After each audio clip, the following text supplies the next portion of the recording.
Welcome to the inaugural Oracle Customer Community Forum in Florida.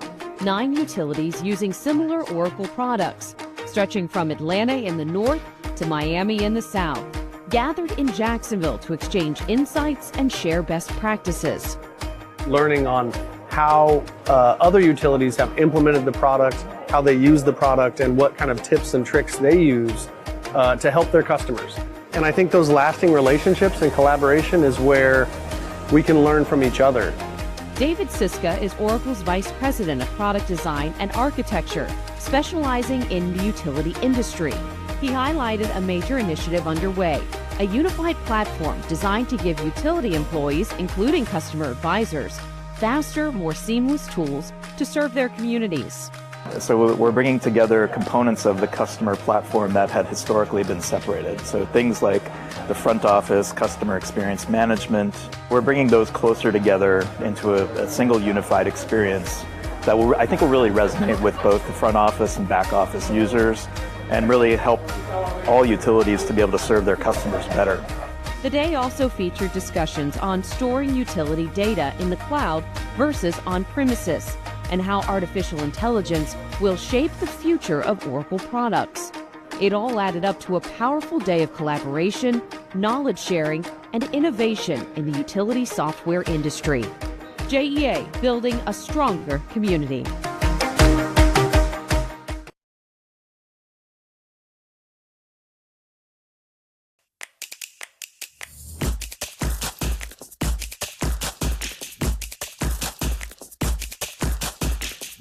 While JEA doesn't own every streetlight you see, did you know it maintains more than 100,000 streetlights across its service area? And if you see one that's out, it's easy to report.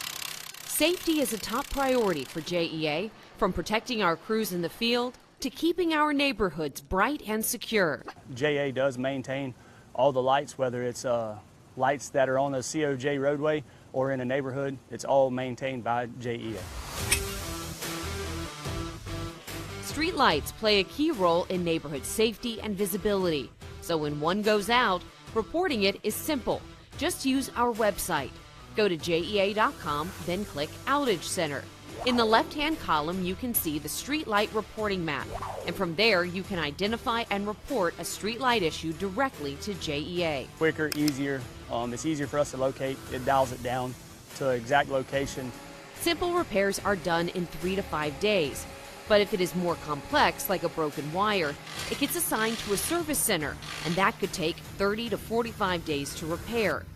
But if the light is near a school or an area where there is an immediate safety concern, it becomes a higher priority. And we feel that it's a higher safety concern. We try to get guys out immediately. Maintaining the street lights is a lot of responsibility. Each month, JEA repairs or replaces between 300 to 500 street lights. So troubleshooters, on average, they do 20 to 30 lights a day, whether it's replacing a fuse or replacing a head. So if you see a street light out in your neighborhood, report it to JEA. Together, we are keeping Jacksonville safe and shining bright. JEA, building a safer community.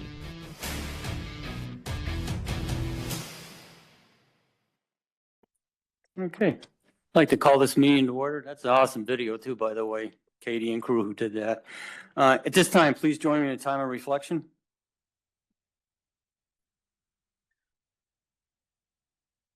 Okay, thank you. And could I have a motion to adopt the agenda, please? So moved. Second. All those in favor say aye. Aye. Any opposed? Thank you. Okay, Brandon, safety briefing, please. Yeah, good morning, Chairman, members of the board. My name is Brandon Edwards. I'm JA's Director of Security and Emergency Preparedness. A quick safety brief for those of us participating downtown. In the event of an emergency, our JA security will contact 911 and coordinate any required evacuation. If the emergency requires an evacuation, safely exit through one of the 2 marked exits. In this meeting area, you can either exit the building through the Pearl Street main entrance or the Monroe Street exit to the left of the American flag. We'll assemble in front of the Duval County Courthouse, located at the northwest corner of Adams and Clay Street. If anyone needs medical assistance or help with safely evacuating, please notify a nearby JA security officer. Please always be cognizant of the potential trip hazards in and around your respective areas. And lastly, please remember to keep your cell phones on silent and laptops on mute. Thank you.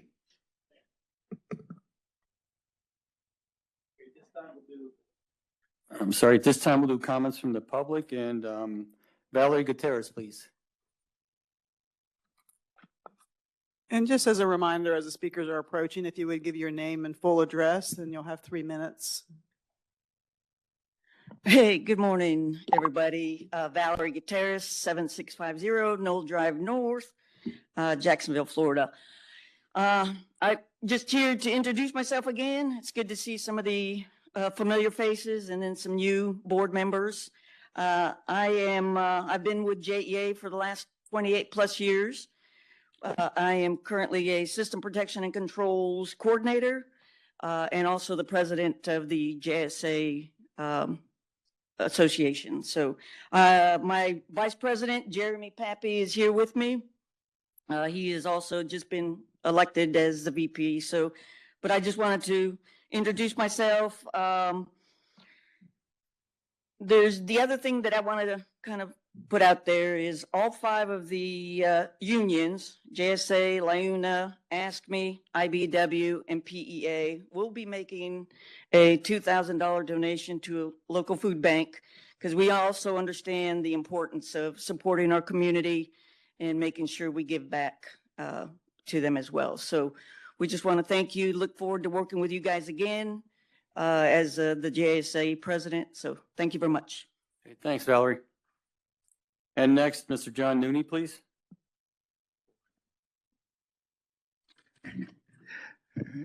Hello, I am John J. Nooney, Jacksonville City Council Resolution 2023-0819, 8356 Bascom Road, Jacksonville, Florida 32216. I'm in City Council District 4, CPAC, Planning District 3, School Board District 3.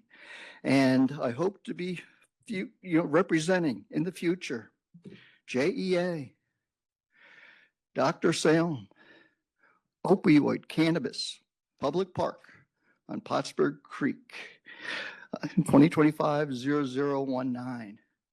And, the reason I say that, we have a bunch of zones, DIAs, enterprise, there's a lot of stuff. And DIA, drugs including alcohol. I don't know if any of you are aware of this, but we will be getting our first cannabis dispensary facility downtown. So then after that, when you have the munchies, go to Publix, because we're going to be opening up one there, just down the street. But the point I'm getting at and why I continue to come here, I participated, with the River Accord, just recently. Here's River Dance, putting the river in River City. And it's 2005. I'm in this thing. And so right now, too, here's JEA, the legislation, 2025-0522. It's the battery chargers. So where I'm going with it. And, here are the other things, the Northeast Florida Regional Council. Here we have, this is brand spanking new. Wait until you see me get going on this one. This is the Riverfront Alliance, October 27th. It's just happening. Okay, I'm just down to a minute. And so public access on our waterways, it's the worst ever. It's in the report. And I'll show anyone. So there is an opportunity right now, and we are marketing to the world. I got my Snoop Dogg shirt on. Yeah, it's happening. When we ink a deal, we're making a movie. We have our FWC, Fish and Wildlife Commission, State of Florida shirts. I'm telling you, we will be donating, and it is the most positive thing you can embrace. But JEA, you are a key part in this, and please, support what will be the Dr. Salem. He's at large. You can't script it any better. Thank you for listening. Okay, thanks, John. Let me back up for an introduction. We do have Michael Fackler from the Office of General Counsel here with us. So welcome, Michael. And now let me turn it over to Councilmember Ron Salem for any comments, sir. Thank you, Chair DeSalvo. Other than the fact that I have to leave around 10, I have no other comments. Thank you, though. Thank you. Okay, let me turn it over to Vicki. Good morning.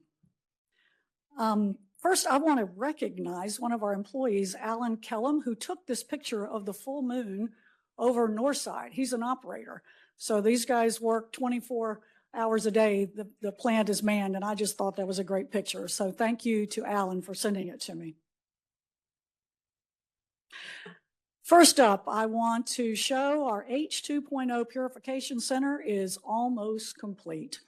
So we'll be opening that up in the coming months, and Board Member Baker took a tour. So I didn't know if you might want to share some of your experience or what you thought of that project.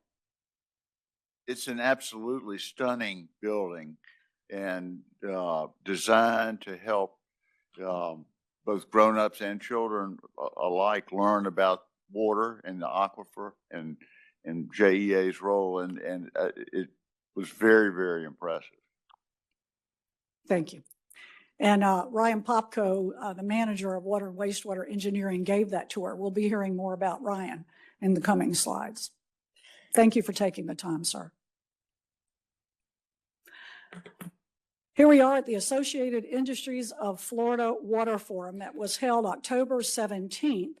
We had two presenters there. Rob Zamatero served on a panel talking about utilities' role in building Florida's future. And Ryan also spoke on our new H2.0 facility. This is where legislators get together, utilities get together, water management districts get together, and talk about Florida and what's going on in the future. And we're very proud to have two, not one, but two presentations at that forum. Here's Ryan again.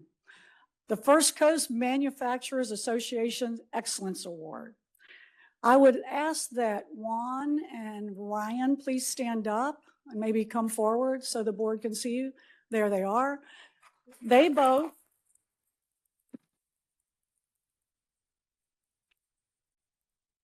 were both recognized as outstanding employees for JEA and members of First Coast Manufacturers. These gentlemen work tirelessly and bring expertise here that you can't imagine. So Ryan's been the head of that H2O point facility, in addition to his other duties as manager of water and wastewater engineering. Juan comes to us from Miami-Dade, where he handled helping getting Miami-Dade out from under a very ominous consent order, I will say, for years. He has been at JEA now for 2 years, and he is working with us on our pipe replacement and preventative maintenance in our water wastewater system, which we all know is very important. So again, I recognize you both for getting these. Congratulations. Thank you.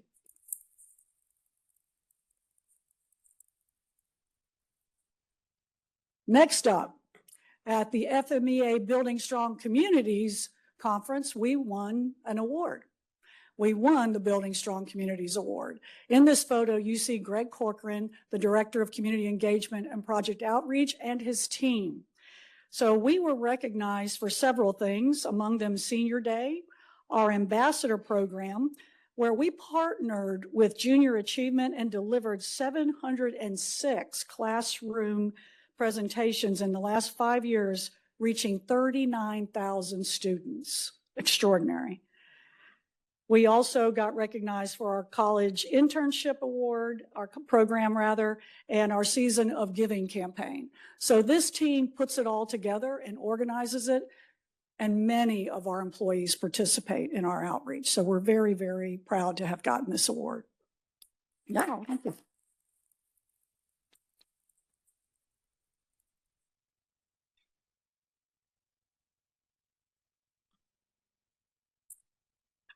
Next up, our Light It Forward Awards.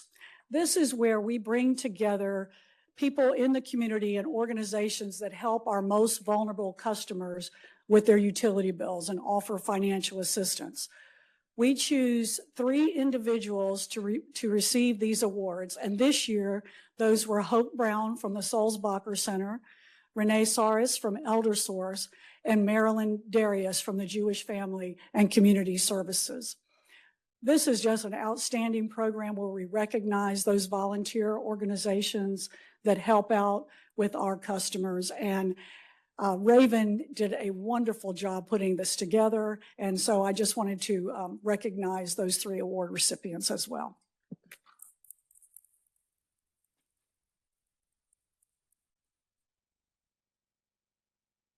Next up, I am going to invite Jackie Scheel and our Fecal Matter team to please come forward. To please come forward and stand in front while we watch this video.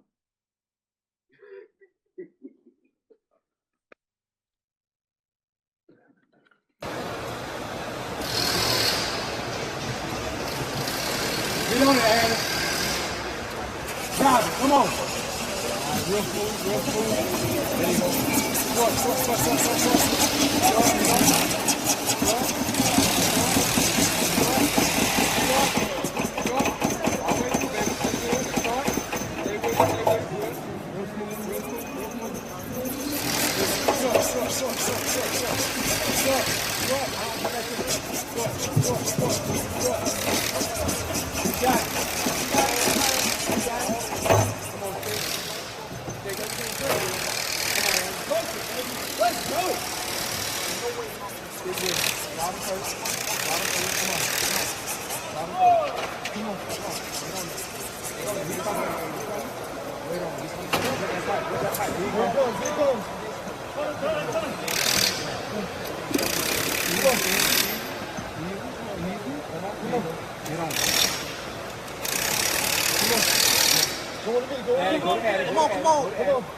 Finish strong. Come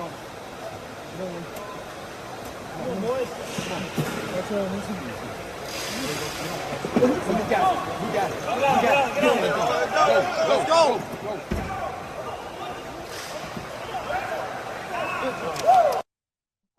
Wow.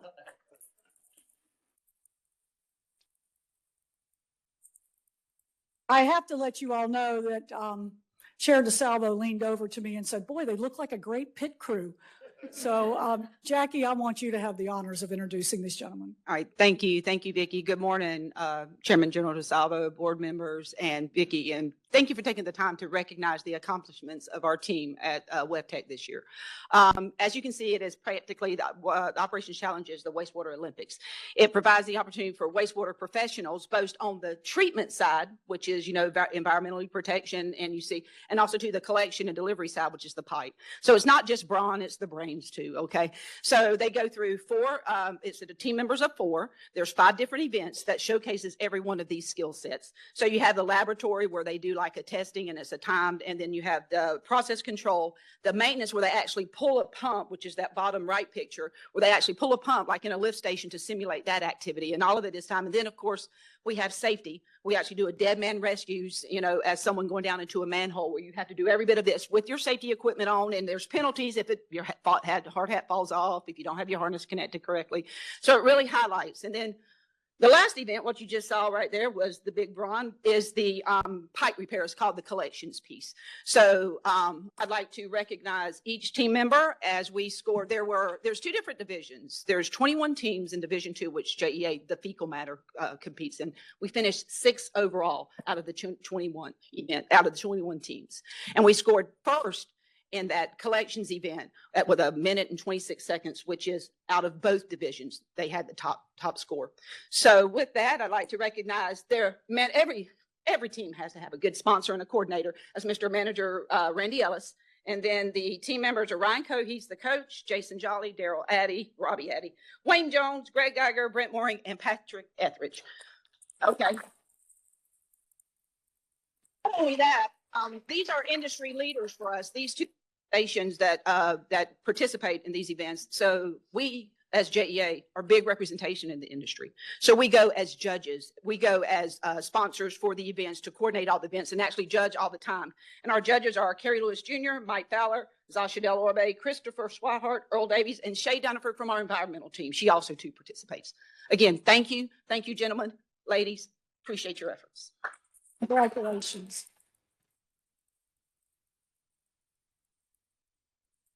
So great.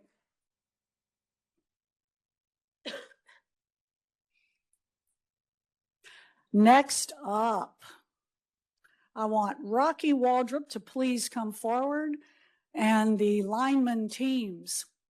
And while you make your way up front, they hate to come up front. While you make your way up front, I'm going to play a video for the board. The International Lineman's Rodeo is the World Series of rodeos, and this year JEA's journeyman team of David Hicken, Caleb Maccabetus, and Cody Stokes earned first place overall. It's fellowship, it's camaraderie, it's alliances. We're out here competing with guys that are our mutual aid partners. Some of the competition events are familiar, like the Hurt Man Rescue and Cross Arm Changeout, and some are peculiar to Kansas City, like this pole climb with a raw egg in a bag. At the top, the egg goes in a lineman's mouth to get carried safely to the bottom. New ways of doing things, serving the community, and keeping the lights on. This competition attracts the best linemen from around the world. JEA has only won top honors here once before in 2013. A second win overall is well beyond bragging rights. This one is for the history books.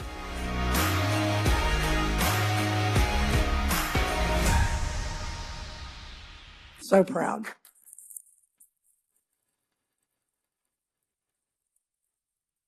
So, Rocky, I'm going to turn it over to you to recognize your teammates. Okay, good morning. Thank you, Vicki, Chairman DeSalvo, the rest of the board. I'd like to take a few minutes to share some highlights from this year's International Lineman's Rodeo. It's an event that continues to showcase the best of our trade, not just in skill, but in fellowship, innovation, and the pride in the work that we do. The rodeo is it's more than just a competition. It's a gathering of over 300 utilities from across the United States and Canada, all coming together to celebrate the craft of line work. It's a place where linemen, apprentices, and support teams connect, share stories, and build relationships that span across companies and borders. The camaraderie, mutual respect among participants is something truly special. One of the standout features of the event is the Expo, which brings together the latest in tools, equipment, emerging technologies that are shaping the future of our industry, from advanced safety gear to cutting-edge line tools and smart grid innovations. The Expo is a great opportunity to see what's coming next and how we can continue to improve the way we work. This year, JEA proudly sent 2 teams to represent us at on the international stage. Our veteran team consisted of Caleb Maccabetus, Cody Stokes, and Davey Hicken. Mike Corbett went as an alternate. He is on annual leave, so he isn't able to be here today. We had a rookie team as well. Hunter Thomas, he worked all night last night, keeping the lights on, so he's not able to be here with us today either. But we got Ryan Cornegay and Noah Sapp here. Austin LaFavor is on leave. He was another key member of the team. Both teams represented JEA with professionalism, skill, and heart. Our journeyman team, veteran team, had an outstanding showing. They placed third in the journeyman mystery event, which involved cross-arm changeouts. They took first in the journeyman municipal division, a huge accomplishment. Out of the teams competing, they finished 16th overall out of 300 plus teams. So another big accomplishment, which is also a testament to their experience and hard work. Our rookie team also made a strong debut, finishing 29th overall in the municipal division. For their first time on the big stage, they performed with confidence and showed great potential for the future. We're already looking ahead and working through logistics for next year's rodeos. The Florida Lineman's Rodeo will be held in Tallahassee in mid-March. The APPA rodeo will follow at the end of March in Huntsville, Alabama. Before I close, I want to take a moment to thank some people who made this all possible. Of course, Vicki, thanks again. Ricky Erickson, who is our chief. Not sure where Ricky's sitting, but thank you, Ricky. Gary Baker is our VP. Thanks, Gary. Our directors, Walt Hiscox and Jerry Creel. I couldn't drag them up here this morning. They wanted to stay in the back. So. Our incredible support team, including our coach, corporate chef, Scott LaFavor, and his wife, Robin. They kept us well fed and motivated throughout the event. And a special thanks to Lisa Milam. Lisa, please stand up.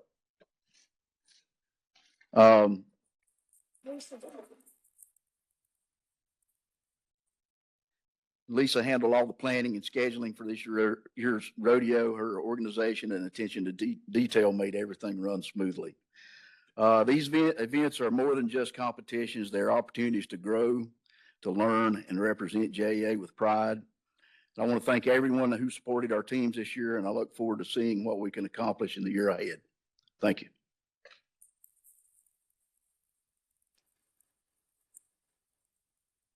Thank you, Rocky. Now, these guys do this over and above their work.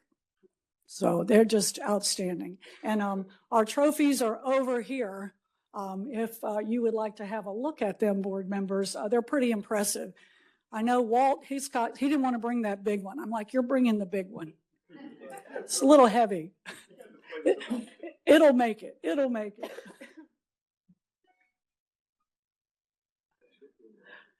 Last but certainly not least, we had our Veterans Day celebration and had an outstanding event, most of it due to Worth MacArthur, our board member, former Navy SEAL who spoke to our veterans. It was a well-organized event, and Worth's speech was just, he knocked it out of the park. He equated service in the military to service at the utility. And I wondered if you might want to say a few words. Yeah, absolutely. So I'm going to remember these stats right. 337 veterans at JEA, 17% of the workforce, 4,668 years of service at the utility currently. So, I mean, that's phenomenal. And, you know, reflecting back on, you know, the theme of that morning was, what does service mean? You know, we kind of set a foundation, but why service important is really what we were talking about, and how that really parlays from your time in uniform to the time wearing the JEA badge, and what it means to show up for others, do things for others that they can't do for themselves, volunteer, accept hazards, accept risks. And, you know, our wonderful employees at JEA do that every day, and I was just very humbled to stand up in front of them. So thanks to all the veterans at JEA. Thank you, Vicki.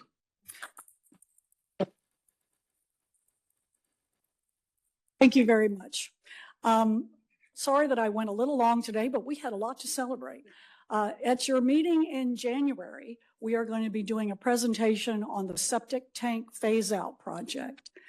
We've hit a big milestone. We got 70% of the residents in the Riverview community in the northwest part of Jacksonville to sign up. That is 2,400 homes.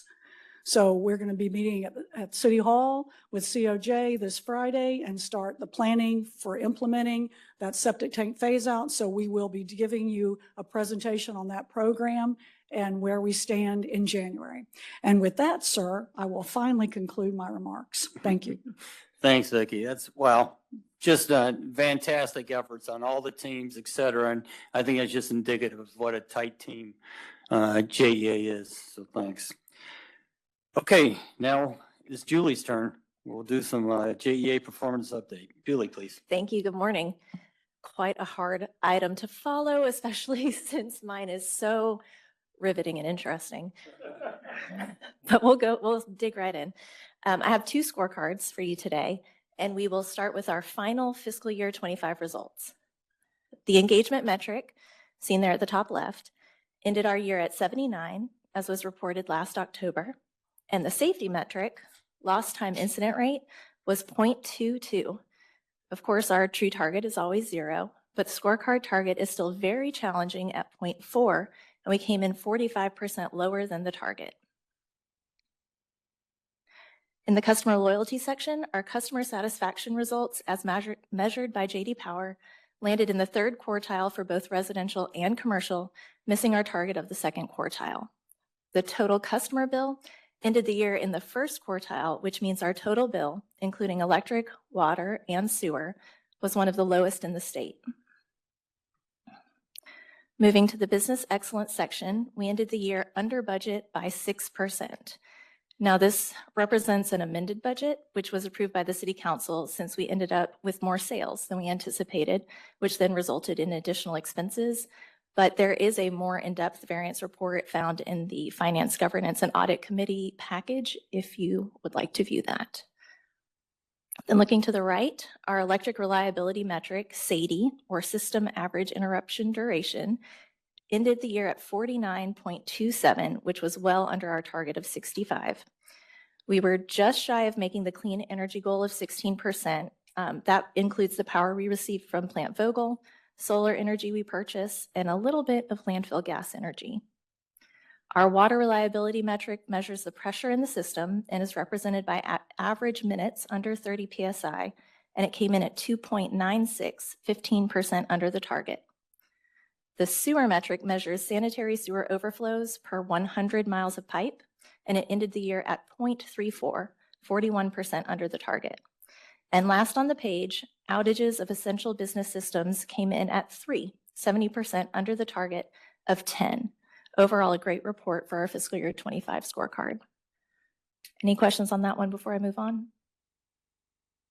Yeah, I have a question. So I would say overall, I think the performance is really good. Customer sat, both residential and commercial, if you could provide a little color on that. And then as we move into next year, fiscal year 2026, how do we set the new targets, right? Because the expectation presumably is to improve. So can you talk a little bit about, goal setting for next year? Absolutely. So we reevaluated all of our metrics for 26, and that'll be the next slide. And I'll go through how we set each of those goals. We have most of the goals that are set are from our leadership team, and they're measuring us against ourselves. So our attempt is to really just get better and improve from the last year. For customer sat specifically, we are changing the way we measure that entirely. So this result is from our J.D. Powers results. When we go to the next scorecard, I'll explain a little bit more how we're doing that differently. We will no longer be using J.D. Powers. As far as details on the 3rd quartile results, if you do want more details on that, I may have to punt to Dr. Moreland.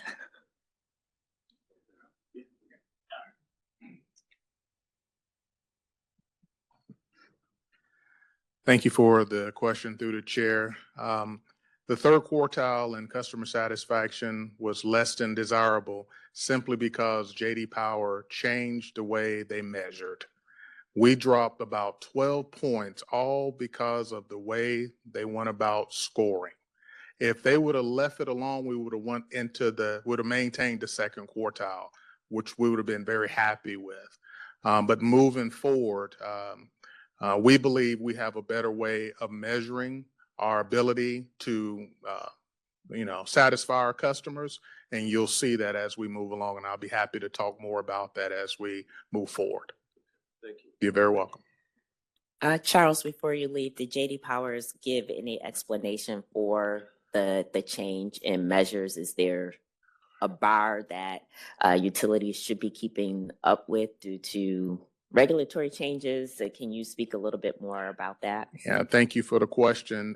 Through the chair, I attended a J.D. Power meeting a few months ago, and there are many organizations that utilize J.D. Power, and they have their own little group that make the decisions on when they want to make adjustments. And the receiving utilities typically just either absorb those changes or they make their voices heard through commentary. Unfortunately, They made a decision to make a strategic move on their part, and therefore several utilities had a dip in their customer satisfaction scores. Some of them were high enough to remain in whatever quartile they were originally in, but just a little bit of a difference moved us from second to third. I am not familiar with their navigational methods to get to where they landed. Although I know that when we attended a meeting, they just simply said that they were making those adjustments in the way that they measured their process and reducing their performance metrics down enough that would impact us. Yeah, probably not the best answer that you want to have, but it's the answer that I was able to glean from meetings in person and talking with other utility groups that were in attendance as well. These decisions were already made. Yeah, I'll just say for what it's worth, we, when I led the customer experience at my former employer, we actually transitioned away from JD Power. And there were two primary reasons for that. One was the cost. So just substantiating the ROI relative to what they were measuring. We didn't see the value long term. And then secondly, what you're alluding to is these kind of arbitrary adjustments that they make in isolation without feedback from the customers, right? And so there's a myriad of voice of the customer services out there that I think are probably more reflective of what our customers expect. So we can talk, Yes, sir. more offline, because I certainly like to be helpful if I can. I appreciate that. And I will say this, over the past year that I've been here, December 2nd will be a year, we've been doing a parallel survey just to see if we can bring that piece in-house. JD Power usually is about 200 families or residents that they do an evaluation of. Well, we're well ahead of that on our surveys per day. We typically do 350 residential surveys per day and about 150 of commercial surveys per day, well ahead of what they do in a quartile. So we're going to continue to build that.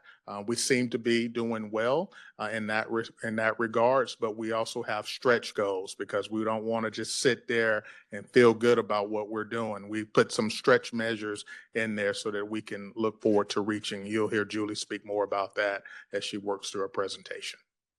Thank you. So Charles, let me ask you, so now that we're basically cutting bait with JD Powers, so this type of evaluation will now be done internal with JEA assets, and we will not have any external entity looking at us. Is that correct? That is true. No external, but obviously our board and our CEO, you guys will be taking a good look at what we're doing. Our measures are true and factual in all aspects. We're going to do additional evaluations or surveys of employees. I mentioned about not employees, or surveys about with our customers. I mentioned 500, going up to 1,500 of those, just to try to get a larger swath of our customer base, just to see how they feel about what we're doing. But there are no external assets that are going to be utilized for our survey, all in-house. Now, I would like to say, to your point earlier about the cost savings associated with it, it's about an $80,000 cost savings by us doing it in-house and measuring ourselves. And I would like to give our team credit. We have a member of our team that used to work for JD Power that's a part of our process. So very helpful in helping us kind of navigate and structure our survey in such a way that we get a lot of mileage out of what of our customers think about what we're doing. And I'll wrap it up by saying this. We have other surveys in which we do. We just met with several of our customers just to understand how they feel about our services and got a lot of feedback on that, some things that we can truly look toward implementing. And I'll be happy to share that in the weeks ahead. Great. Thanks, Charles. Please. I just want to add one thing to that. At the large public power council meetings, this is a big topic of discussion, JD Powers and moving away from JD Powers, the utility groups are. And we are talking amongst ourselves to perhaps start our own measuring tool that is standardized within the public power arena, such that we are really doing some apples to apples comparison. The big improvement to me in doing it right now ourselves is the sample size. We can get a big sample size and we can also customize. If we introduce something new, we can do another survey in addition to the customer sat survey. So I think there'll be improvements. It will be continuous improvement as we go forward. And hopefully LPPC or APPA will be able to come up with something utility specific that does not exist right now. All right, thank you. All right. We will move on to our proposed fiscal year 26 scorecard. It looks very similar, but we did make a few adjustments to better measure our current year performance. Under the unbeatable team section, we will report on employee retention, which is defined as the percentage of employees who voluntarily continue their employment with JEA during the fiscal year. This metric accounts only for voluntary resignations, excluding other types of employee departures. For this year, we are targeting greater than 98%, which is the average of the last 5 years. We will also continue to report on lost time incident rate for our safety metric, and we had 0 incidents for the month of October. And we've discussed the customer loyalty section a bit. Moving forward, we will report a new overall customer satisfaction metric, which will replace the JD Power score. This metric is calculated by asking customers to rate their overall satisfaction with JEA on a 5-point scale and averaging those responses.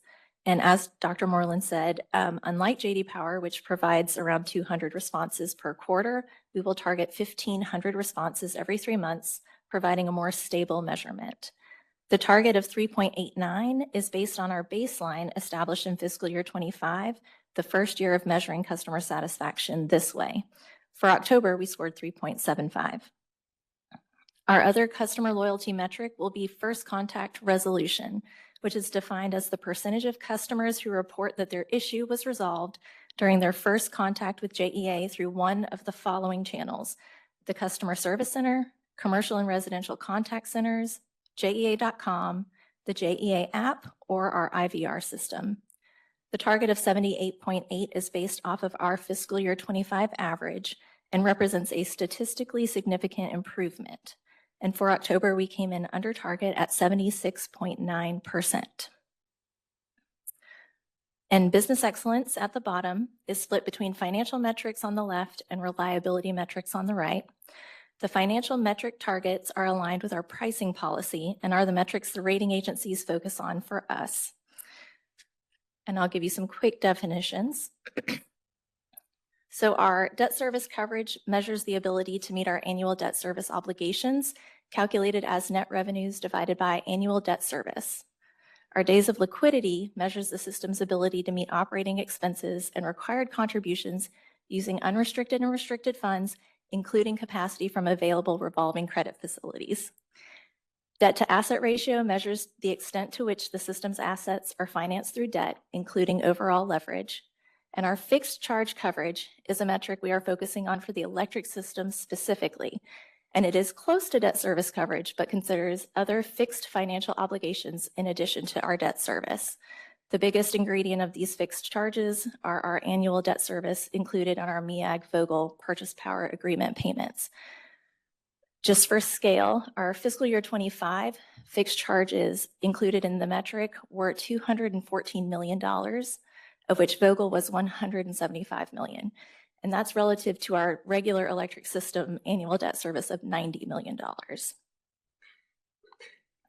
Looking to the right, most of these metrics were reported on last year's scorecard. SAIDI, water reliability, and sewer reliability are all the same calculation. The technology metric is now mean time to restore essential businesses, measured in minutes, and is measured as the average time it takes to restore essential business systems after an unplanned outage. Some examples of an essential business system are our FMS, or outage management and field crew dispatch system, or our Oracle system, which houses our HR, financials, and supply chain data. And we will continue to provide updates on the scorecard through the year. And are there any questions on our new scorecard?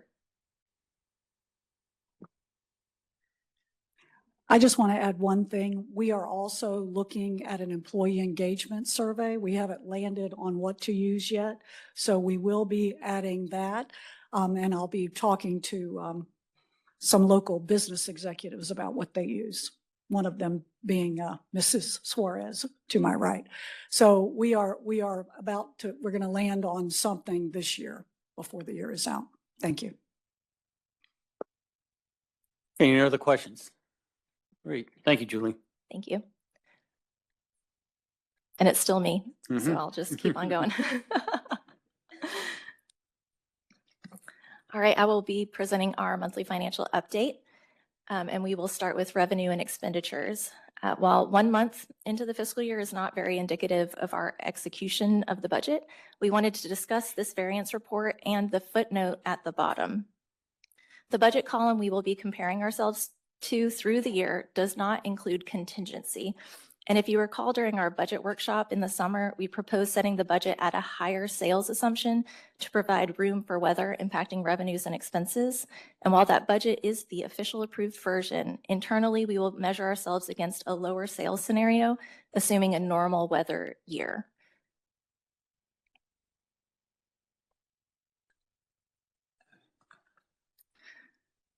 And this is a familiar slide, cost per megawatt hour. Our October total energy cost is just a little lower than what we saw last year at an average of $60.05.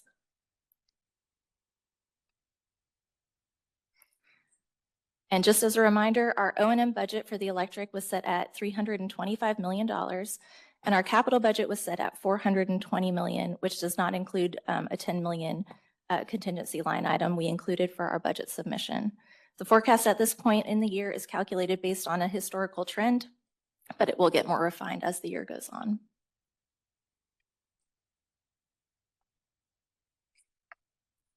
Cash and investments ended the month at $452.5 million, and the weighted average yield of investments was over our target at 4.18%. We typically see a drop in cash and investments in October due to our debt service payments that go out on the 1st of October.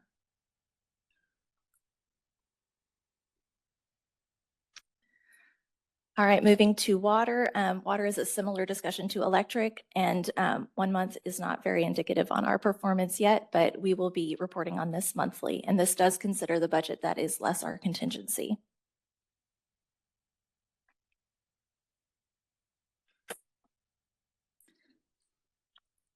Our water O&M budget was set at $292 million, and capital was set at $564 million without our contingency. And cash and investments for water ended the month at $100 million, and identical to the electric slide, our investment yield was over target. Do you have any questions?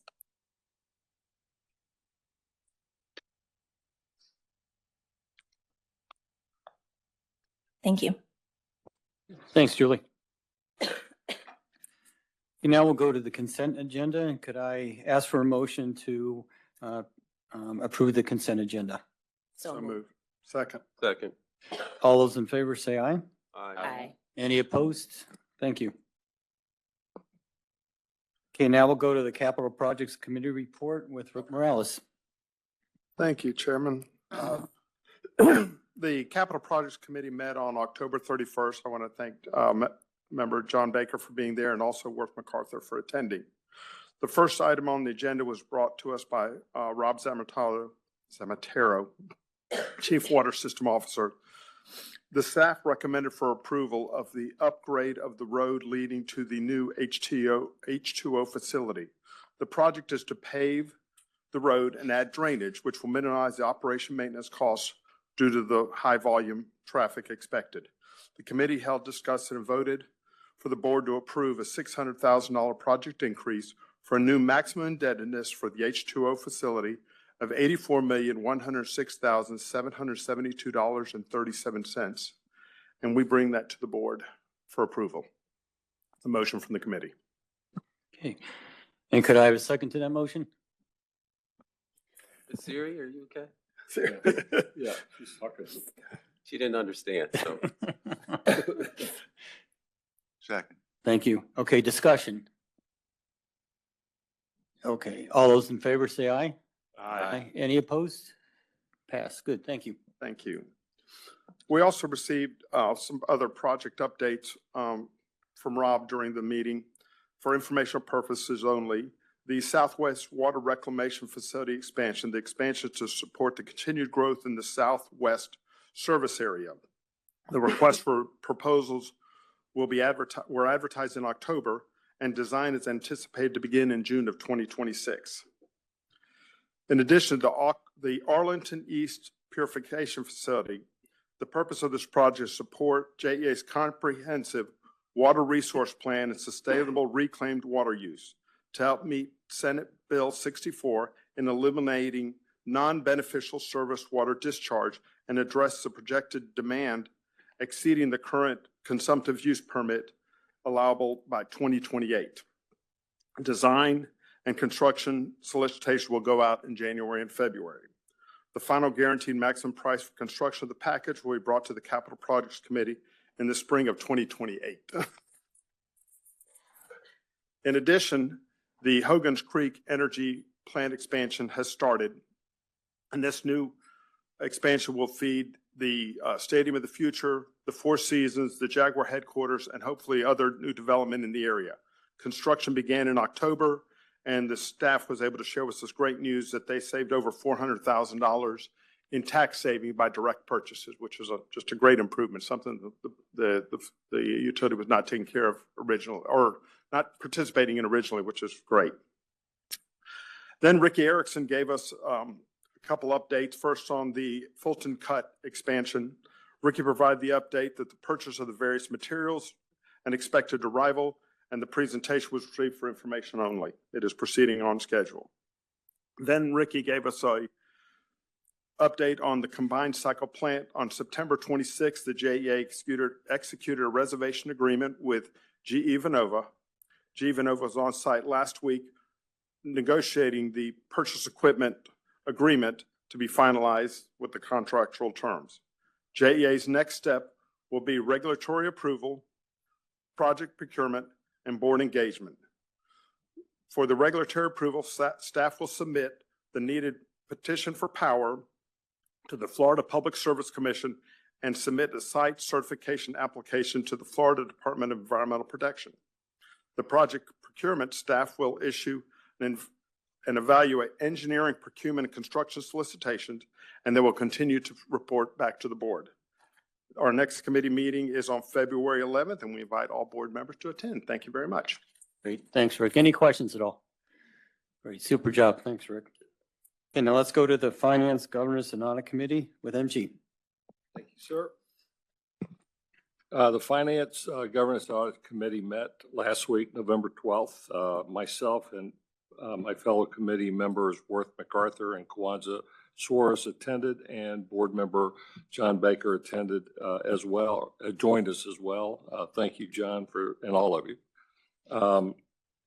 While we heard our first quarterly financial review was provided by Ted Phillips, we heard a high-level review of the financial report from Julie Crawford a little bit earlier, a few minutes ago. During the committee meeting, CFO Phillips provided us with a more in-depth look at JEA's electric and water system review and expenditures for the fiscal year ending September 30th, 2025. The annual disclosure report procedures, AJ Soto, the treasurer, each year JEA is required to file an annual disclosure report, ADR, with the municipal securities rulemaking body to comply with investor banking and liquidity and credit provider continuing disclosure obligation. These reports will contain financial and operating information for JEA systems and are referenced in bond documents are subject to federal anti-fraud laws.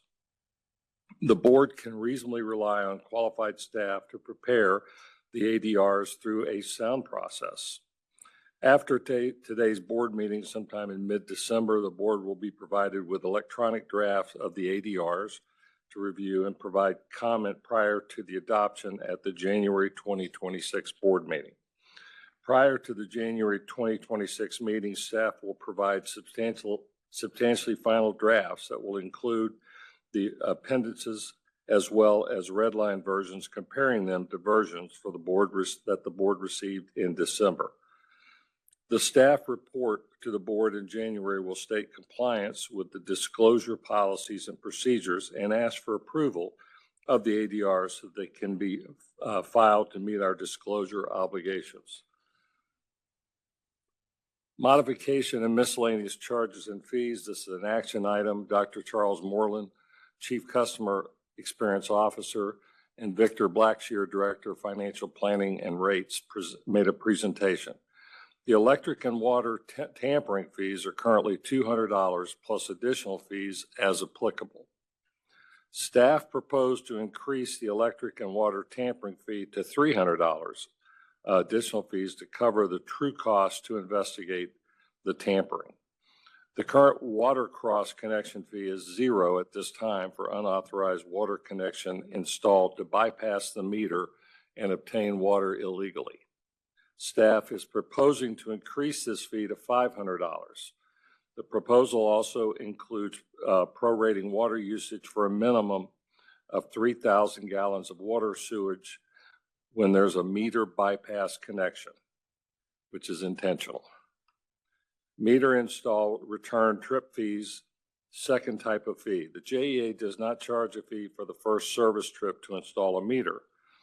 The retrip fee occurs when service request requires more than one visit due to the site not being prepared properly for JEA to complete the necessary work.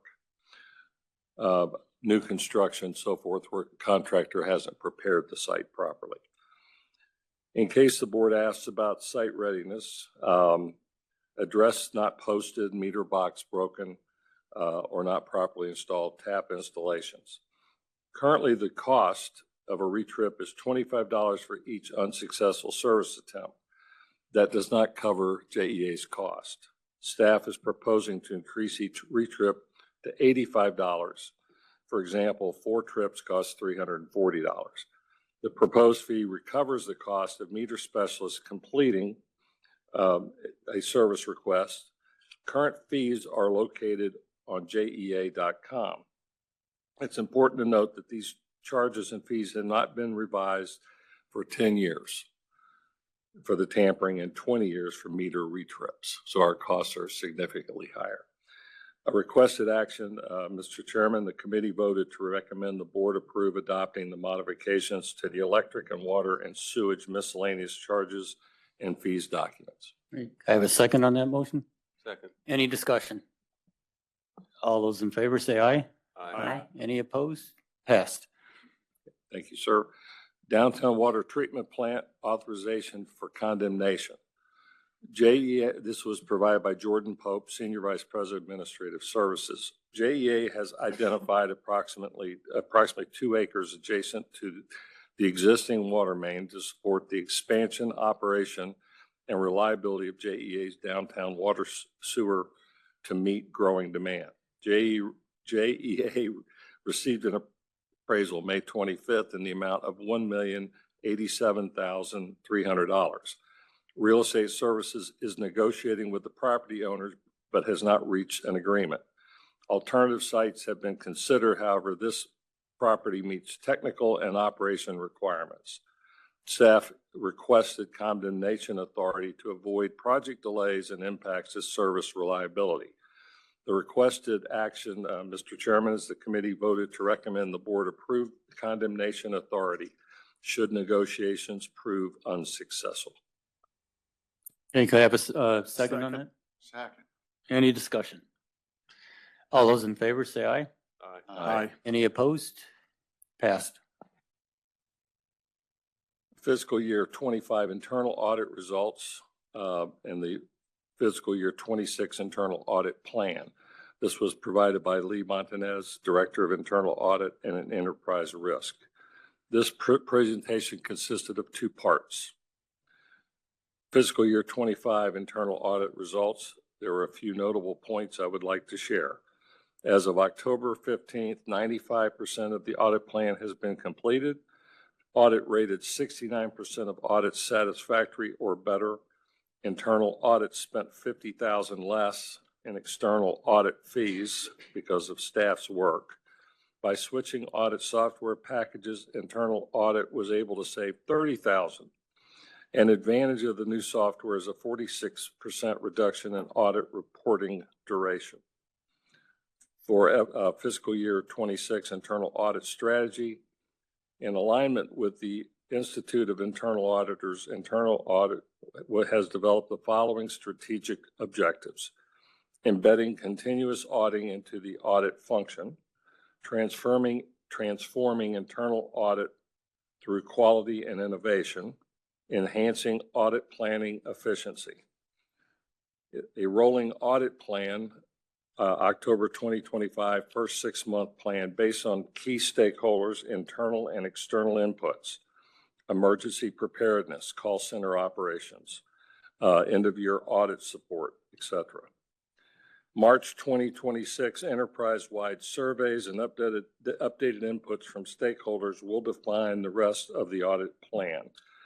Mr. Chairman, the committee voted to recommend the new plan and ask for board approval. I have a second on that motion, please. Second. Any discussion? All those in favor say aye. Aye. Any opposed? Okay, passed. And just for an update for the board, Ernst & Young, E&Y was here for our meeting, and they have started their audit October 22nd. They plan to submit something to the chair in December and to the full board in January. Board governing documents, this was done by, updated by Jody Brooks, our Chief Administrative Officer. Article 21 of the JEA Charter states the governing body shall adopt governing documents and they shall be reviewed annually. On October 29th, 2024, the board approved significant changes to the board bylaws and policy manual. Staff previously submitted the governing documents to the board with the request to submit edits by October 1. No comments or edits were suggested. The process of the annual review of the board's governing documents are now complete. Annual board self-evaluation, again, updated by Jody Brooks.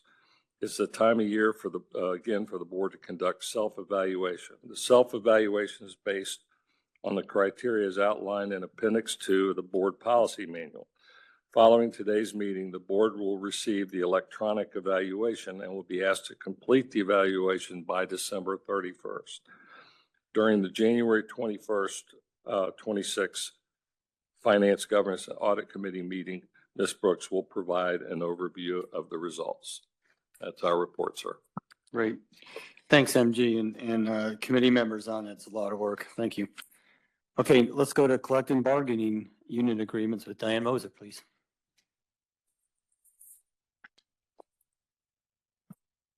Good morning. Thank you very much. Diane Moser, Human Resources Officer.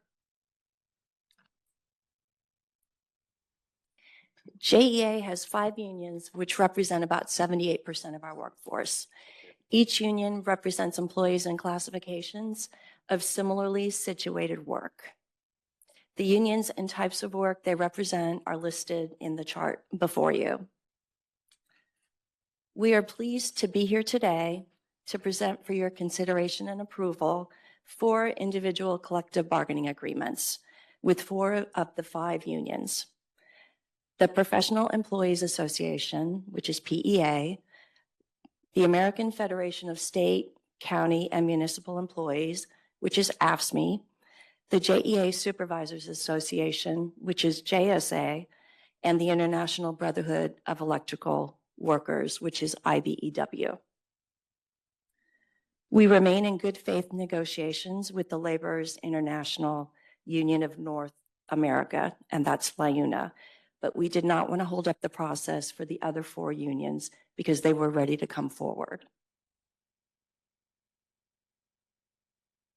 All of the agreements are for a 3-year term, beginning October 1st of 25 through September 30th of 28. In alignment with JEA's budget and market data, the general wage increases for AFSCME, JSA, and IBEW are 4% effective October 1st of 25, 3.5% effective October 1st of 26, 3% effective October 1st of 27. Similarly, PEA's wage packet, recognizing the professional nature of the work, provides for a combination of a general wage increase and a performance-based increase. For each of the 3 years, they have received 1.5% for a general wage increase, and they have a performance pool of 2.5%. Other less significant changes to contractual provisions are listed for you in the resolutions. Agreements will require City Council approval. We're striving to have our legislation introduced at the November 25th City Council meeting, and this is a pretty aggressive schedule. If all goes as planned, the contracts could come out of City Council on January 13th. I would like to introduce JEA's Labor Relations team. They're in the audience. So will Andy Bemis, Tom Wigand, Keziah Andrews, Fred Wheeler, Jill Luster, Jamie Obermeyer, and Christy Gavin please stand? They and the bargaining teams.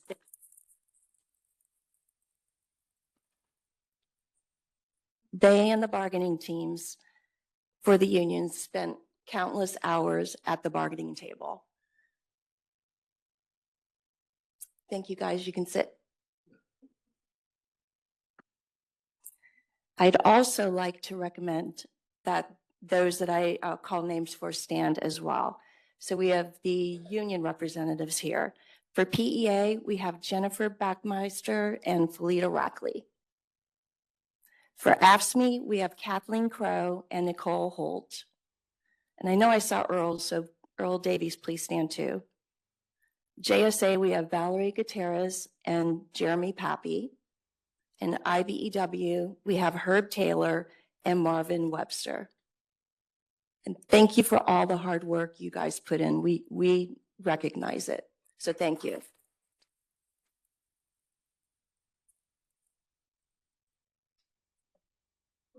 So staff recommends board approval for resolutions 2025-61, 2025-62, 2025-63, and 2025-64, authorizing the collective bargaining agreements and their submission to City Council for consideration.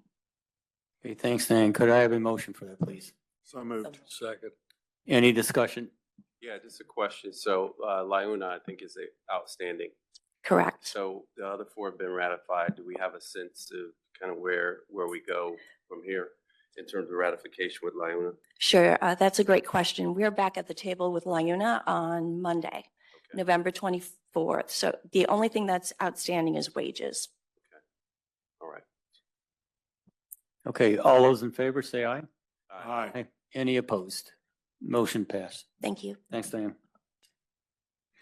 Okay, next we'll talk surface water discharge elimination with Rob. Good morning, Chairman, members of the board.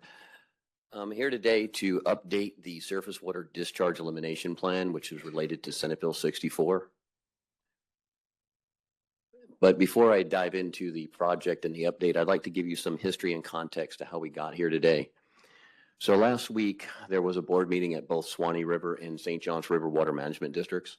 And at those meetings, they ratified the rulemaking to go to legislation, this upcoming legislation in 26 session on the MFLs, the minimum flows and levels. The minimum flows and levels are going to be set for the Itchitucknee River and the lower Santa Fe River. And those MFLs will impact how we withdraw groundwater here in Jacksonville. So they're pretty far reaching. The good news is that we kind of knew this was coming about a year and a half ago. So back in April of 2023, we formed a partnership. So the Swanee River, St. Johns River, all the local utilities, Clay County, St. Johns, GRU, we all got together to address potential solutions. Those potential solutions, had to work for everybody. So it was not an easy ask or an easy lift. That group reviewed probably close to 900 different project concepts, and the project that I'm going to represent or discuss here in a few minutes rose to the top, and it did include JEA's water from both Buckman and Southwest. A little bit more about the partnership. You can see on the slide, the darker of the brown is the St. Johns River Water Management District portion that impacts basically the Floridan aquifer that we use. They do extend further south, but this is our North Florida water planning region. And you can see the left hand or the western part is the Swanee River Water Management District. Both districts and FDEP sat with us almost on a monthly basis, if not weekly basis sometimes, and discussed projects. We had a third-party consultant come in and, we had a lot of requirements for those projects. One of our requirements was not only does the project help the MFLs, but it also had to meet our Senate Bill 64 requirements because we have a lot of regulatory pressure. And so we couldn't continue just doing projects without meeting both with a single project. This project, and I guess I'll play the video first. We have a quick video about the project. Has reached an important crossroads. Our focus is on protecting the long-term viability of the natural water resources that serve as our primary water supply. Our springs and rivers aren't just environmental treasures. They're engines that support agriculture, tourism, small businesses, and economic development. Florida law requires water protection standards called minimum flows and water levels. The Florida Department of Environmental Protection has proposed standards that the lower Santa Fe and Itchitucknee rivers are not meeting. A comprehensive, sustainable solution is needed to recharge our aquifer, restore the flows of our springs and rivers, and ensure a sustainable water supply for our region. Recognizing that no single entity or community can solve this challenge alone, stakeholders across North Florida have united behind the most effective and cost-efficient solution to protect our water systems. The solution? Water First North Florida. This project will use reclaimed water that will be highly treated at a water reclamation facility before being filtered in wetlands to further clean the water. Water that meets high-quality standards will then be used to recharge the aquifer, restoring natural flows to springs and rivers. Infrastructure will be built to bring the water from the wetlands to multiple recharge locations to provide the maximum environmental benefit. This project will provide over 40 million gallons of water per day and work in conjunction with conservation and other efforts to restore the hydrology of the lower Santa Fe and Itchitucknee rivers and springs. Similar projects, like the Sweetwater Wetlands Project in Alachua County and the Black Creek Water Resource Development Project in Clay County, have proven successful in providing aquifer recharge while meeting high-quality water standards. These projects restored wetlands for wildlife and created recreational opportunities that residents and visitors now enjoy. Water First North Florida delivers a comprehensive, sustainable solution with the greatest environmental benefit. Other alternatives like desalination were considered, but proved to be too expensive, costing 2 or 3 times more than reclaimed water. In conjunction with additional conservation efforts, this project will protect the springs and rivers that make our region unique and support our long-term water supply and economic growth. By investing in the right solution now, we ensure a sustainable water supply for the region's current and future needs. Water First North Florida. Partnership today for a sustainable tomorrow. I would like to thank the Water Management District for taking the time to put that video together for us. They've done a great job as well trying to communicate the value of the project. Would like to touch on some of the highlights of the project. It is utilizing 40 million gallons of water, and that's from Buckman and Southwest facilities. That water will be moved out west to an area that hasn't quite been decided. That's part of the feasibility study that we're beginning as of next month. And I'd like to say the Water Management District is beginning that feasibility study. As that water is transferred, it will stop at a site to be run through a natural wetland. If you've had an opportunity to be at Sweetwater in Gainesville, that's a good example of what we're going to be building, just larger. We're looking at 1,500 to 2,000 acre of wetlands being created. One of the sites that we're offering up for the evaluation as we go through the feasibility is the Peterson track, so out by Cecil Field. So not only would it treat the wastewater, it would give us a great environmental asset here locally. So after the water does receive the natural treatment, it will be collected and moved further west into an area that recharges. The kind of the benefit they have out on the western or the Suwannee district is that there's natural recharge occurs. It's not a confined aquifer. Here in Jacksonville, we have a very thick clay layer, which is great because it protects our aquifer from any contaminants, but at the same time, it prevents us from doing natural recharge here locally. So it's kind of, we have the water, they have the geology for it. So that's why the partnership works out so well. So this does check a lot of our boxes. It replenishes the aquifer. It ensures we have a sustainable water supply, which we all need for continued economic growth. It helps eliminate surface water discharge. So it does check the box on Senate Bill 64. And most importantly, it does bring a lot of stakeholders together. There is a lot of interest of additional partners outside the immediate group that you saw on the screen today. So we've gotten a lot of inquiries from agriculture and a lot of conservation groups that also want to partake in the project. So that would probably be the biggest benefit that I can see is the amount of people that are coming together to work on this project. And before the request, I'll ask if there's any questions that I can answer. May I just ask what the community feedback is around this work? Yeah, so far, most of the feedback that we've gotten has been through the Water Management District. So this project's been discussed. The Springs Council has kind of, Ryan Smart with the Springs Council has spoken in favor of the project. When they were doing the rule writing, they received public comments there. It's been very favorable. They have some critiques on the actual language that they want to present in the rule, but the project itself has been almost unanimously supported. So we do have the agricultural and environmental groups have all spoken out in favor of it.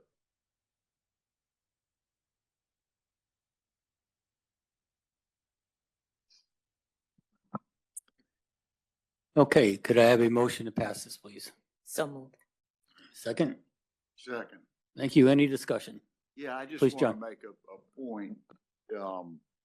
As we can see, we're talking about 40% of the project not to exceed 400 million and putting that in the hands of our CEO. And if you dig back into the language, it also requires the final approval of this board. So just, you know, I'm haunted by lessons of the past, and I think I'm very comfortable with what they've done. Thank you for pointing that out, Mr. Baker.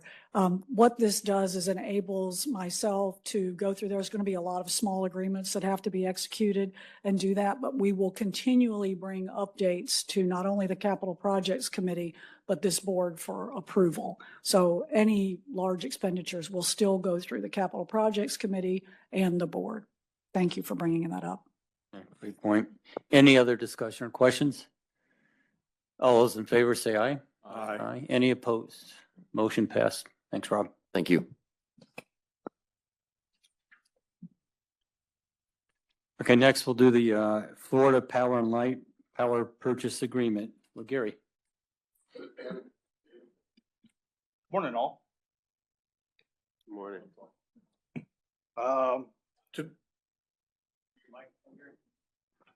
Excuse me.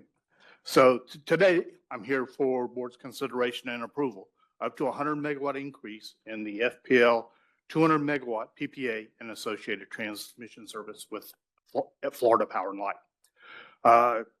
As some background, our current PPA with FPL, JEA purchased a 200 megawatt PPA from FPL starting January 1, 2022, terminating in December 31, 2041. That was used to replace Share 4, which is a coal unit that was jointly owned between JEA and FPL up in the Georgia area. This PPA is a firm power resource that is scheduled on a day-ahead basis and is priced in a manner that resembles a combined cycle plant, similar to our Brandy Branch unit. The PPA has an option that allows JA to increase the amount 10 megawatts per year if noticed 1 year in advance. TEA on JEA's behalf purchased 200 megawatts of long-term transmission system service from FPL to deliver this capacity and energy under the PPA to JEA. So why are we here today? JEA is experiencing clear organic growth with an annual organic sales increase of approximately 2.3% over the past 2 fiscal years, driven by ongoing customer additions and steady baseline use rather than short-term weather effects. As a point in reference, in 2025, JEA set a new all-time summer peak, surpassing the prior record from 2007, reinforcing that capacity needs are rising alongside steady annual growth. Just for background, in 2007, our peak was 2897, and we went to 2980. And I'll point out, in 2007, we were carrying Florida Public Utilities, which was an additional 80 megawatts of load that we don't have anymore. Note that this JEA needs to procure more capacity to meet this load growth, as well as bridge for the next combined cycle. Currently, JEA has a favorable market pricing through the existing PPA. So what is changing? Based on the load growth and associated capacity needs, JEA is seeking up to 100 megawatts. The current PPA allows increasing the PPA 10 megawatts a year for the duration of the contract, but TEA on JEA's behalf is negotiated up to 100 megawatt increase starting January 1, 2027. For the duration of the agreement at the current favorable contract pricing. Based on this change, going to 100 megawatts, we would not be allowed any further changes on that. So the next steps, notice the current PPA and or amend the PPA for up to 100 megawatts at an estimated cost of $227 million based on current pricing in the PPA, as well as the natural gas forward curve. JEA only pays for energy as needed. It's not a take or pay contract, similarly that we did for Plant Vogtle. We will submit a 5-year long-term firm transmission service request to support the delivery of the additional amount of the PPA at an estimated cost of $33 million at current FERC-approved transmission rates escalated at 6% per year. Please note the rates are subject to change based on FPL refiling their tariff and FERC approving. And I guess I'll pause here if there's any questions related to this request.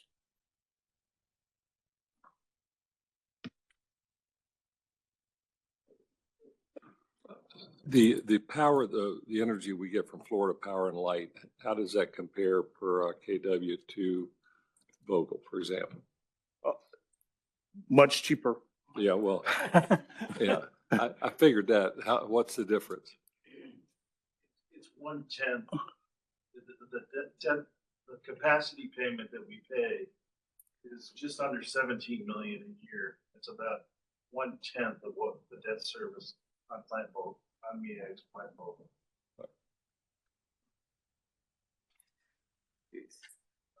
I just want to congratulate Gary, you and TEA for working on this. This is a real win-win for JEA. We have the option to go get this electricity. If it's more expensive than what we can do, we don't have to use it, and it satisfies our need to have capacity, and it requires no further construction of any new plant. So it helps Florida Power and Light, and it helps us. And let me ask for a motion for this.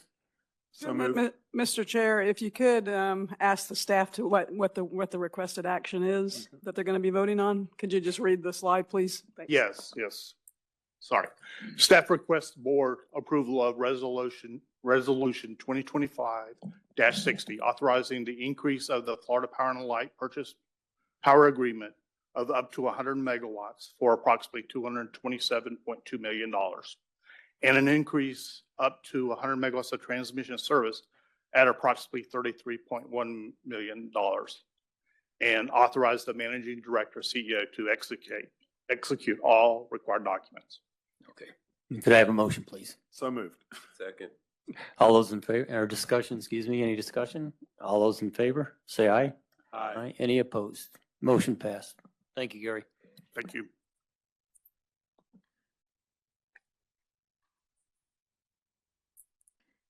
Okay, next we'll talk about grants and external funding with Janie Smalley.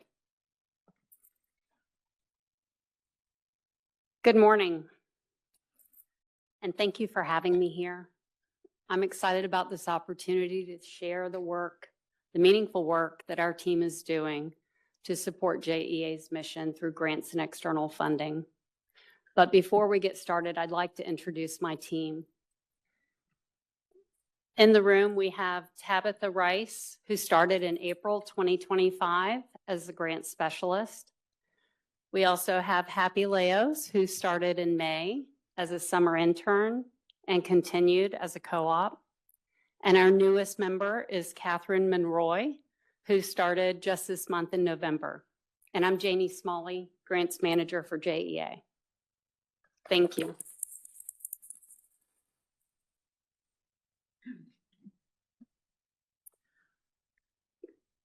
Grants are a vital source of revenue for JEA. They enable infrastructure investments, system improvements, and community benefits that might otherwise be out of reach. Our approach is simple. For every dollar we secure, that's one less dollar our customers must provide.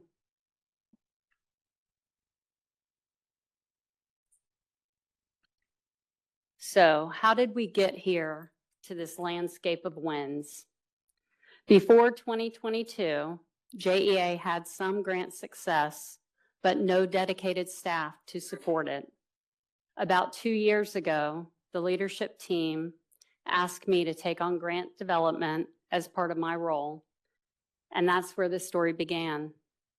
Today, we are managing 4 funded projects totaling about $6 million. These represent both our early successes and the foundation of a now fully established department.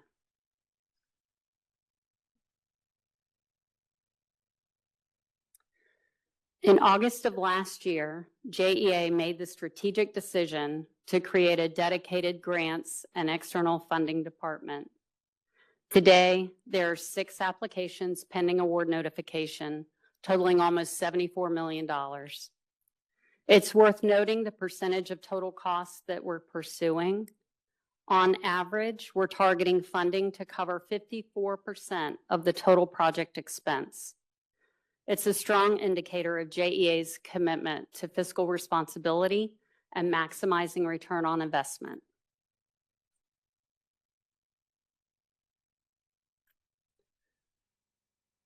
The grants team leads every aspect of the funding life cycle, from identifying opportunities and evaluating eligibility to developing competitive proposals, executing contracts, and managing active awards through closeout. Over the past year, we've developed and submitted 8 funding applications, each requiring between 100 and 300 hours to prepare. To put that into context, most agencies only allow 30 to 45 days to submit an application. And to meet those tight deadlines, we're working proactively year-round with business partners across JEA to understand the priorities on projects and working on a 3 to 5 year horizon. That planning is our roadmap, ensuring each opportunity aligns with JEA's goals and meets eligibility, match, and compliance requirements. Transforming a well-defined project into a competitive proposal is truly a cross-functional effort. Our team partners with subject matter experts across JEA to ensure every submission is strategic, credible, and compelling. We also stay informed on legislative and policy decisions that influence funding opportunities. This includes close collaboration with government relations, active participation in trade associations, and regular engagement with our peer utilities and professional networks. The funding life cycle of a grant can be defined in 3 phases: development, negotiation, and implementation. Our work is highly time sensitive. When a funding opportunity announcement opens, we typically have 30 to 45 days to respond. And during that time, we conduct a deep dive review to confirm eligibility and competitiveness. We also prepare a grant digest and present it for approval. And we collaborate with subject matter experts to develop the proposal and budget for submission. And then we wait, typically 12 to 18 months, for the agency's award decision. Once awards are announced, we often engage in follow-up with the funding agency. The negotiation and agreement phase may take 2 to 6 months as we finalize objectives, reporting plans, and compliance requirements.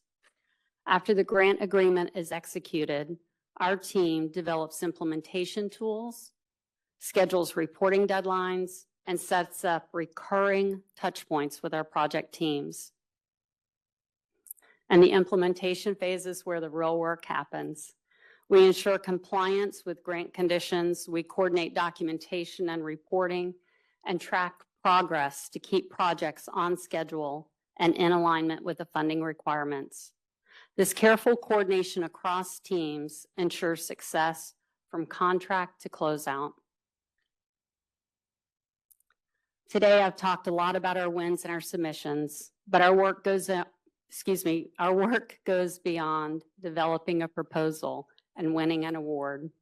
A significant part of our value is the strategic analysis that happens before and after an application. We review funding opportunities through a strategic lens to assure alignment, feasibility, sustainability, and organizational capacity before recommending whether to pursue. We also analyze those unfunded applications to drive improvement. Reviewer feedback and scoring trends helps us identify strengths, gaps, and opportunities to strengthen future proposals. I'm incredibly proud of this team and the work we're accomplishing together. Pursuing external funding is challenging. It requires persistence, precision, and partnership, but the impact is undeniable. For every dollar JEA invests in pursuing grants, we generate an average net return of $13. Each awarded dollar strengthens our programs, expands services, and amplifies community benefit. This is more than funding. It's partnership and action. It's transforming ideas into results and resources into impact.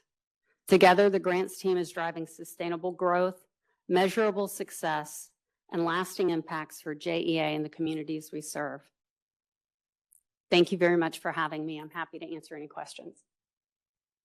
Any questions? Oh, I'm so sorry. I didn't move it to this slide, the big winner. Yeah, I don't have a question. I have a comment. First of all, Janie, I think this initiative is fantastic. And, I know that, early wins build momentum. And what I was really impressed by was the pipeline of opportunity, just given the cycle attributable to the grant. So my hat's off to you and the team, and just keep chopping wood. It's great work. Thank you. Yeah. Arthur took the words out of my mouth. We've always heard about this, but we'd never been presented and understood exactly how intensive it was and how impactful it was. And just wanted to say thank you, because it obviously makes a big difference. Thank you. I appreciate it. Yeah, and I had the pleasure of talking with Janie just before this, and I'll just say, this goes under the radar a lot, but the work is incredibly hard navigating the agencies who are sponsoring these grants. If you don't know how to navigate the agency, you're not going to win. And so it just takes a lot of practice doing that. And it's a changing landscape. Right now, the federal government is really revamping acquisition and grants and all this. The good news is it's going to speed up, hopefully, awards. It's also going to mean submitting awards sooner and quicker too. So this is huge. Every dollar is worth what you can get from it. But just great work by you and your team, Janie, on this. This is hard stuff, and good on y'all for doing this. Thank you.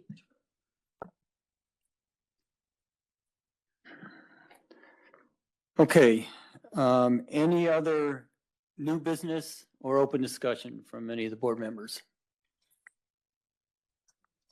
Okay, so chair's report, actually, I'm just going to do a very brief year in review because this is our last meeting before the next year. And first, the fellow board members, just thanks for all your great due diligence as being members of this board. It's hard work, and I appreciate everybody's effort into making this board what it is. And a lot's been accomplished in 2025. We started off, and it seems like yesterday, with K3 Consulting, and really helping us see ourselves with an internal assessments of our organizational structure, our IRP process, procurement practices, strategy development and execution. We also named Vicki as our permanent CEO. We had several successful rating agencies meetings, which is our bread and butter. We committed to the combined cycle plant. And as briefed today, referred to with the Fulton Cut progress, as well as other important capital projects underway and gaining great traction. We transitioned to the Normandy Village utility receivership, which I think was a big surprise for all of us, and lessons learned, and a lot of other initiatives. And I just want to thank Rick Morales for his leadership as the vice chairman and also chair of the capital projects committee. That's a lot of hard work, and the board members for that. And then also for MG Ornder for your work and leadership as chairman of the Finance, Governance, and Audit Committee, and the committee members too. And on behalf of the board, I want to thank the executive leadership team, the directors, managers, and the workforce for your exceptional service and dedication. And it's all reflective on our exceptional CEO, Vicki Cavey. So that said, I think our next board meeting is the 27th of January next year. So in the meantime, just wish everybody a happy and safe Thanksgiving, as well as a blessed holiday season. And we'll see you all next year. Thank you. This meeting is adjourned.